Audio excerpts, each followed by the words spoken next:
C'était un dimanche ou bien un samedi. Mon souvenir n'est plus très sûr. Putain de temps.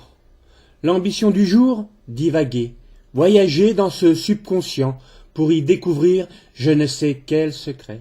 Direction la campagne, nature si belle, toujours partante pour les voyages aux confins des limbes cérébrales. D'un pas nonchalant, observant ici ou là écureuil, chevreuil, marmotte, vous l'aurez deviné, mes dispositions pour converser avec l'espèce humaine étaient égales à pas grand-chose. Pour être plus précis, à rien du tout. Bien content de me prendre pour le dernier homme sur terre, voilà qu'au loin pointe une silhouette. En cela rien de bizarre, après tout Dame Nature était à tout le monde, libre à chacun d'y rêver. Vous pensez peut-être que rien n'arrivera ce jour-là ? En êtes-vous sûr ? Pourquoi Maître Destin, toujours chagrin, vous impose-t-il épreuve sur épreuve ? Est-ce un examen permanent ? Serions-nous des élèves indociles ? Condamnation perpétuelle ? Mauvais karma sans doute. Encore faut-il croire au cycle des réincarnations. Bilves et imbéciles pour endormis, emplis d'espoir. D'un ailleurs improbable, oubliant le réel. Comment ? Jugement facile d'un anti ? Possible. Cependant, une question me taraude. Ne faut-il vivre que d'espoir ? Attention, réveil difficile, mal au crâne assuré, sans compter la perte du temps qui vole s'envole et nous survole. Oiseau de mauvais augure, oracle apocalyptique, bref, l'être lointain qui n'était pour moi qu'un point dans ce décor bucolique se rapprocha de plus en plus. Alerte à tous les étages, mise en route des défenses, lançant les chiens autour de la zone à protéger. Prêt. J'étais prêt à affronter l'indolent, qui avançait l'air de rien, droit sur ma petite personne. Que voulait-il ? En me voyant, l'individu stoppa net, me regarda avec hauteur, bras croisés, pieds ancrés au sol, peut-être même avait-il quelques racines solidement implantées. Sur l'instant, une constatation. L'intrus était donc du genre féminin. Belle affaire. « Et toi ?» me dit l'outrepasseur de bienséance. « Moi ?» rétorquai-je avec ce sens si particulier de la répartie. « Oui, toi. » Sur le moment, une appréhension me saisit. « Que me voulez-vous ?»« Vous entretenir, monsieur, de la possibilité de croire en moi. » Courroucé à l'extrême, joue rouge, que dis-je, violacé, faciès ressemblant à celui d'un pitbull ayant une rage de dents, le moment d'une droite salutaire se faisait jour.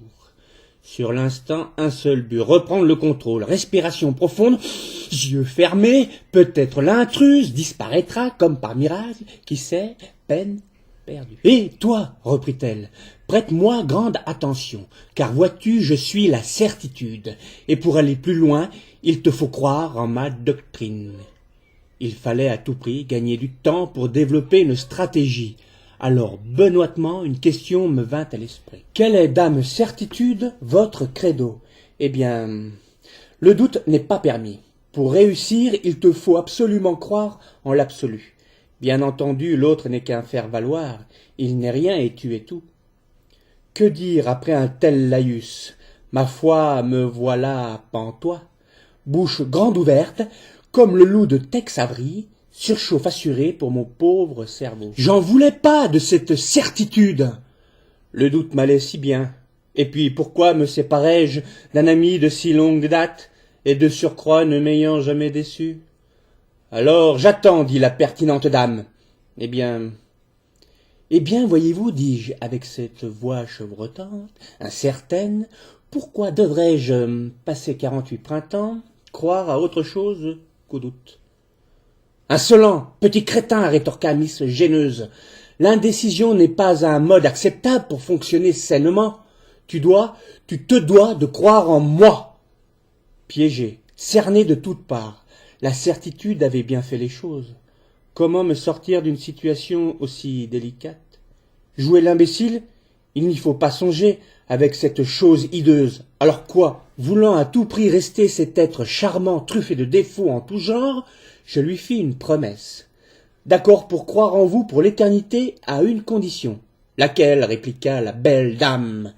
Eh bien, voilà, pour me convaincre du bien fondé de votre raisonnement, il faudra faire une modeste place au doute pour 1 heure seulement, dis-je perfidement. Le marché me semble net. Et pour la première fois, Dame Certitude chancela.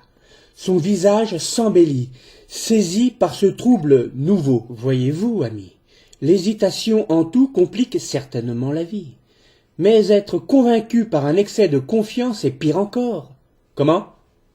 Vous doutez de mon propos? C'est inacceptable. Pour avancer dans la vie, il vous faut croire en moi. C'est là une certitude certaine.